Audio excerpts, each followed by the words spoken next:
अक्सर जब हमें कोई बीमारी हो या फिर हमारे हाथों पे चोट लगी हुई हो तो आटा गूंदना बहुत मुश्किल हो जाता है।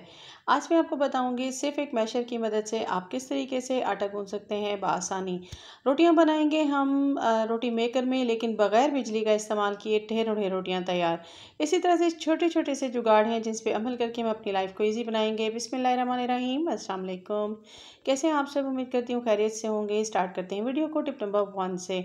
यहाँ पे मौजूद है मेरे पास रोटी मेकर, और बिल्कुल इसकी क्लीनिंग करना भी एक मसला होता है। यहाँ पे मैंने इसको ले लिया है, ये मेरा काफ़ी पुराना है और तकरीबन इसको जो है वो 7 इयर्स हो गए हैं, और मेरा ख़्याल है मुझे इस्तेमाल किए तकरीबन 3 इयर्स हो गए हैं। 3 इयर्स के बाद मैंने इसको निकाला था कि मैं इसमें रोटियाँ बनाऊँ, लेकिन आप इसकी कंडीशन देख रहे हैं।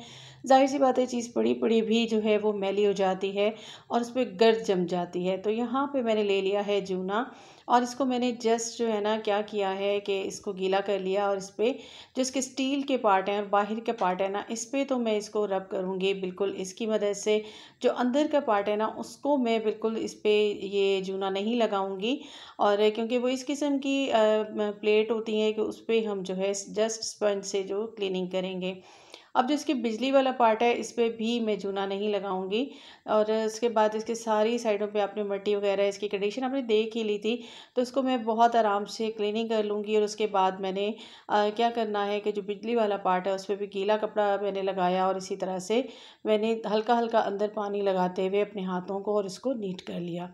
नेक्स्ट टिप की तरफ आ जाते हैं। तो इनकी जो ये तारें वगैरह होती हैं ना, तार होती है, तो ये भी बहुत मैली हो जाती है। ज़ाहिर सी बात है, आपने इस पर गर्द देख ली है, तो इसको मैं नीट करूँगी। यहाँ मेरे पास टूथपेस्ट मौजूद है, कोलगेट, और जब भी आपके पेस्ट वगैरह ख़त्म हो जाए उन्हें फेंका मत करें, संभाल के रख लिया करें, इस तरह की क्लीनिंग में काम आते हैं। अब मैंने इसको कट कर लिया, इसमें से सारा पेस्ट निकाल लूँगी और स्पंज ले लूँगी। पहले तो मैंने तार के ऊपर सारा पेस्ट लगा लिया, उसके बाद मैंने स्पंज ले लिया और उसको मैंने अच्छे से इसके ऊपर मैंने रगड़ना स्टार्ट कर दिया। मैंने इसे पहले गीला बिल्कुल नहीं किया था, उसके बाद मैंने कपड़े को हल्का सा गीला किया और इसे तार से साफ़ कर लिया। तार को साफ़ कर लिया और मेरा हो गया नीट। नेक्स्ट टिप की तरफ आते हैं। इस तरह की जो स्टील की और साथ में प्लास्टिक की बाइंडिंग की जितनी भी मशीनरी आपकी ये चीज़ें होती हैं ना, अगर आप उसको एज़ इट इज़ रखते हैं धोने के बाद, साफ़ करने के बाद, तो उन पे स्पॉट्स पड़ जाते हैं। तो यहाँ मैंने ले लिया है किचन टॉवल, और मैं इसको अच्छे से सारा बिल्कुल ड्राई कर लूँगी। जब भी चीज़ें आप इस तरह से क्लीन करें, उनको बहुत अच्छे से ड्राई कर लिया करें ताकि जो है ये आसान हो जाए। नेक्स्ट टिप की तरफ आते हैं।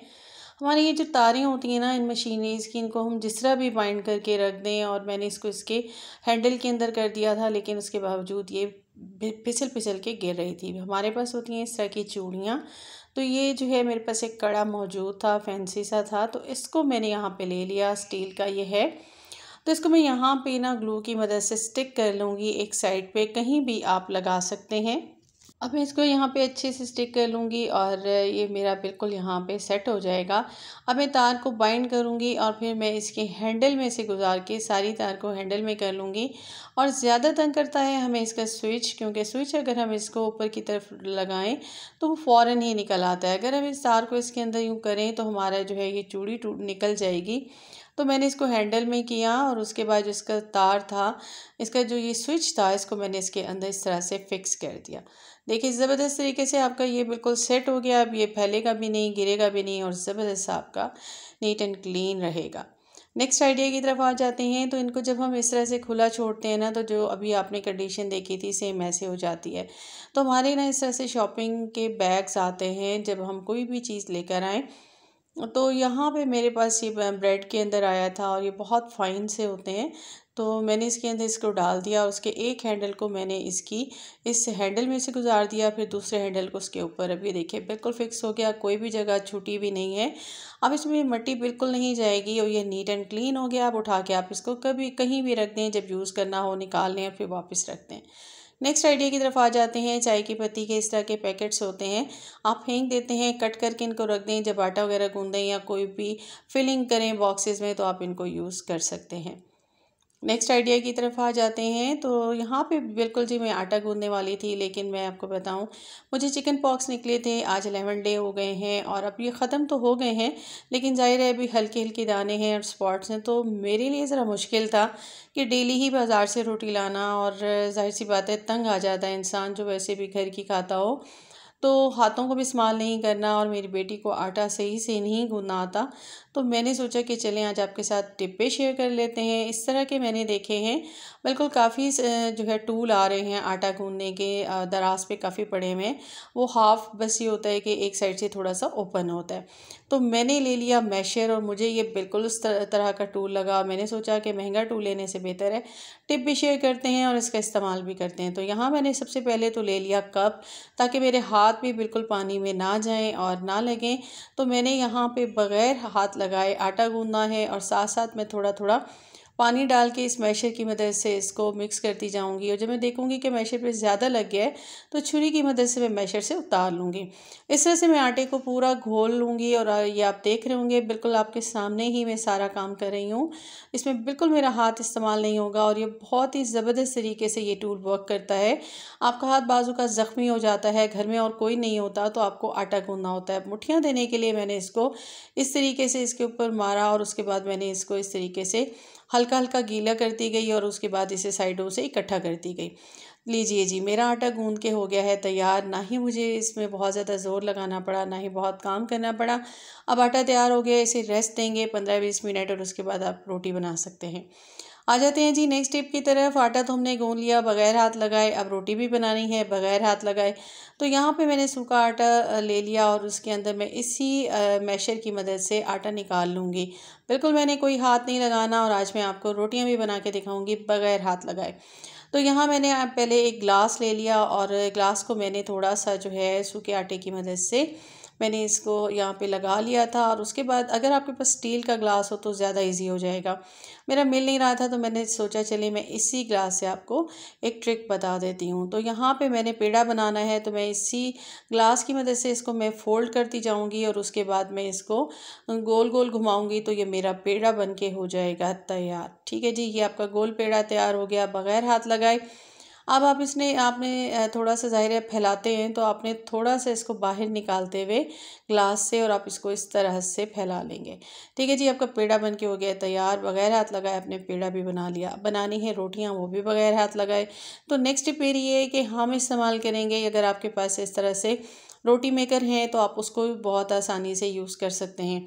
मैंने ले लिया था यहाँ रोटी मेकर और मैं बग़ैर बिजली को इस्तेमाल किए रोटियाँ बनाऊँगी ढेरों ढेर। किस तरीके से, पहले तो मैं इस पे ना ऑयलिंग मैंने कर ली थी इसके ऊपर के पार्ट पे और उसके बाद ना आपने क्या करना है इसके ऊपर ना सूखा आटा डालना है। अच्छा, मुझसे थोड़ा-सा ये हुआ कि मैंने थोड़ा-सा ना कम आटा डाला तो वो थोड़ा-सा चिपक गया था। तो ये है कि आपने ना थोड़ा-सा कोशिश करनी है कि आटे को ज़रा थोड़ा-सा ज़्यादा डाल दें ऊपर वाले पार्ट पे भी, क्योंकि जब ये हीट होता है ना, ये पक रहा होता है, हम इस तरह से इसको प्रेस करेंगे, रोटी बन जाएगी, खुद ब खुद बन जाएगी और ये आप देखेंगे। और जब हम इसको लगाते हैं ना तो ये ऊपर के पार्ट पे देखिए थोड़ा-सा जो है ना आटा लग गया है। जब ये हीट हो रहा होता है ना तो तभी रोटी पक जाती है, तो फिर ये इस तरीके से नहीं होता।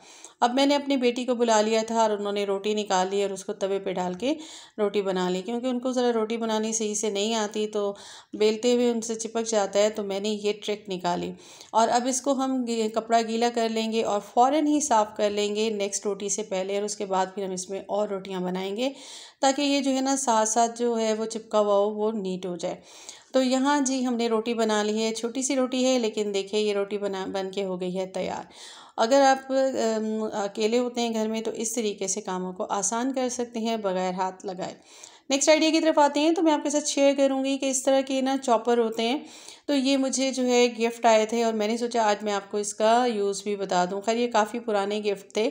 तो जी मैंने टमाटर कट कर लिया और बाजू का हमें बिल्कुल बारीक बारीक चाहिए होते हैं, तो ये चॉपर है, इसमें इस तरीके से आप करेंगे। मैंने इसे काफ़ी देर किया था और ये आपको लग रहा होगा कि बिल्कुल पिस गए हैं, लेकिन ये देखिए बिल्कुल इसने काम नहीं किया। मैं इसको अगेन करूँगी और 5 मिनट में इसको अगेन जो है इस तरह से चॉप करूँगी। चॉप करना बहुत ईजी है इसमें, लेकिन ये कि इसके ब्लेड का थोड़ा सा इशू होता है। मैं इसे घुमाते हुए फिर मैंने कर लिया ताकि ये अच्छे से मिक्स हो जाए और बिल्कुल बारीक बारीक हो जाए।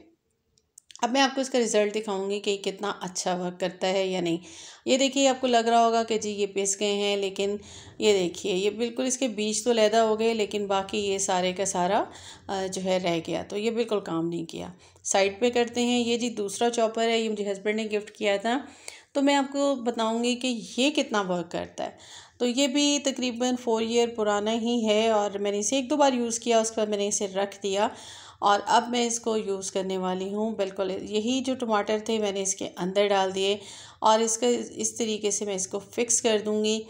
और उसके बाद मैंने यहाँ पे ले लिया है इसका ये बटन और इसको मैं प्रेस करूँगी। इसका धागा होता है, आप ये देख लें आप कि मैंने इसे प्रेस किया और ये छोटे छोटे कट गए। तो असल में सारी बात होती है कटर्स की, जितने कटर शार्प होते हैं ना उतना ही तेज़ी से काम करता है। तो आपका दूसरा चॉपर भी बेकार नहीं है, लेकिन आप इसके कटर को अगर तेज़ करा लें तो ये इस तरीके से काम करेगा। तो जी ये थी मेरी टिप। नेक्स्ट आइडिया की तरफ आ जाते हैं। तो अक्सर ये होता है कि ये ना ख़राब जल्दी हो जाते हैं इनके ढक्कन। वजह क्या होती है कि इस पे सारा जो है ना मटेरियल लग जाता है, तो बार बार हम वॉश करते हैं तो इसका धागा ख़राब हो जाता है। आपको एक बेस्ट टिप बताऊंगी कि इसका धागा बिल्कुल ख़राब नहीं होगा और आपके काम भी आसान हो जाएंगे। एक शॉपर ले लीजिए, इस तरीके से चढ़ा लीजिए और इसका जो ये हैंडल है ना सेंटर वाला, इसमें से आप निकाल लें। अब ये ऊपर से आप शॉपर को इस तरह से कर लें। अब ये जो है ना आप इसको चलाएंगे, इसके धागे को पकड़ के आपका मटेरियल भी सेट हो जाएगा और ये आपका ख़राब भी नहीं होगा। इस तरीके से आपको बार बार धोना भी नहीं पड़ेगा। शॉपर की मदद से आपका ये सेव हो गया। अब आप इसको साफ़ कर लेंगे। साफ़ करने के बाद आप इसको ढक्कन को रख देंगे, तो बार बार नहीं धोएंगे तो आपका ढक्कन भी रहेगा महफूज। कैसा लगा कंटेंट? उम्मीद करती हूँ मेरा आज का कंटेंट आपको पसंद आया होगा। पसंद आया तो काइंडली मेरे चैनल को सब्सक्राइब कीजिएगा, बेल आइकन को प्रेस कीजिएगा। अपनी दुआओं में याद रखिएगा ताकि हम जल्द से जल्द सेहतयाब हो सकें, सबके सब बच्चे भी और मैं भी, जो कि विक्टिम थे बिल्कुल इस चिकन पॉक्स के। तो अपना रखिएगा बहुत ज़्यादा ख्याल। हमें दीजिएगा इजाज़त। अल्लाह हाफ़िज़।